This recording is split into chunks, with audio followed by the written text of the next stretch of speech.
என் கையில் என்னென்னு பார்த்தீங்களா, இதுதான் பென்சில் அண்ட் எரேசர். இந்த பென்சில் அண்ட் எரேசர் வச்சு தான் நான் இப்போ இன்னைக்கு ஸ்டோரி சொல்ல போகிறேன். இன்றைக்கி நம்ம எல்லாருமே நினைக்கிறது என்னென்னா, நம்மளை யாருமே அட்வைஸ் பண்ணக்கூடாது, நம்மளை யாருமே எதுவுமே சொல்லக்கூடாது அப்படிங்கிறத நம்ம எல்லாமே சொல்லுவோம். இப்போது இந்த மாதிரி யாராவது நினைக்கிறவங்க இருந்தீங்கன்னா உங்களுக்காக தான் இந்த ஸ்டோரி.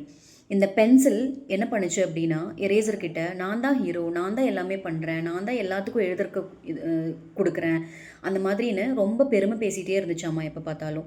இந்த எரேசர் அதை கேட்டுட்டு நாளுக்கு நாள் பேசாமையே இருந்துச்சாம்மா. ஒரு நாள் பென்சில் வந்து கோவப்பட்டு, எரேசர் உன்னை எனக்கு பிடிக்கவே இல்லை, நீ என்ன சொன்னாலும் நீ சைலண்ட்டாகவே இருக்க, உன்னை எனக்கு பிடிக்கவே இல்லை அப்படின்னு சொல்லிச்சாம்மா. கோவப்பட்டு சொல்லிச்சாம்மா. அப்போது இந்த எரேசர் அந்த பென்சில் கிட்ட சொல்லிச்சான், நீ ஏன் இப்படி நினைக்கிற, இது என்னோட வேலை, நான் உன்னை வந்து ஒவ்வொரு தடவையும் எல்லாருக்கிட்ட இருந்தும் காப்பாற்றுறக்கும், நீ பண்ணுற தப்பையெல்லாம் யாருக்கும் தெரியக்கூடாது அப்படிங்கிறதுக்காக நான் வந்து அதை மறைக்கிறதுக்காகவும் உனக்கு நான் ஹெல்ப் பண்ணுறேன், எப்பவுமே உன்னோட தப்பை நான் வந்து எல்லாருக்கிட்ட இருந்தும் காப்பாற்றிருக்கேன் அப்படின்னு சொல்லி எரேசர் சொல்லிச்சாமா. இதை நினச்சி இதை கேட்ட உடனே பென்சிலுக்கு ஒரே மனசு சங்கடமாக போச்சாமா. நம்ம இந்த மாதிரி நினச்சிட்டோமே, நம்ம இவ்வளோ கஷ்டமாக ஃபீல் பண்ணிட்டோமே, இவ்வளோ தப்பாக நினச்சிட்டோமே அப்படின்னு சொல்லிட்டு பென்சில் ரொம்ப ஃபீல் பண்ணிச்சாமா.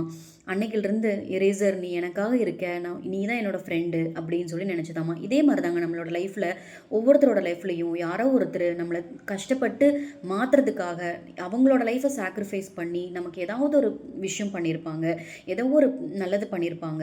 ஸோ அவங்களுக்கு எல்லாத்துக்குமே நம்ம கிரேட்ஃபுல்லாக இருக்கணும். அந்த மாதிரி யாராவது உங்கள் லைஃப்பில் இருந்தாங்கன்னா நம்ம வீடியோ கீழே கமெண்ட் பண்ணுங்கள். அந்த மாதிரி ஒரு பர்சன் யார் உங்கள் லைஃப்பில் இருக்காங்களா அப்படிங்கிறதுனாச்சும் நீங்கள் கமெண்ட் பண்ணுங்கள். அவங்களோட பேர் சொல்லாட்டியும் பரவாயில்ல, இந்த மாதிரி இருக்காங்களா அப்படிங்கிறதுனாச்சும் நீங்கள் கமெண்ட் பண்ணுங்கள். இந்த ஒரு வீடியோனால் நீங்கள் அவங்கள யோசித்து அவங்களுக்கு கிரேட்ஃபுல்லாக இருக்கிறதுக்கு இந்த ஒரு சந்தர்ப்பமாக இருக்கும் அப்படின்னு நான் நினைக்கிறேன்.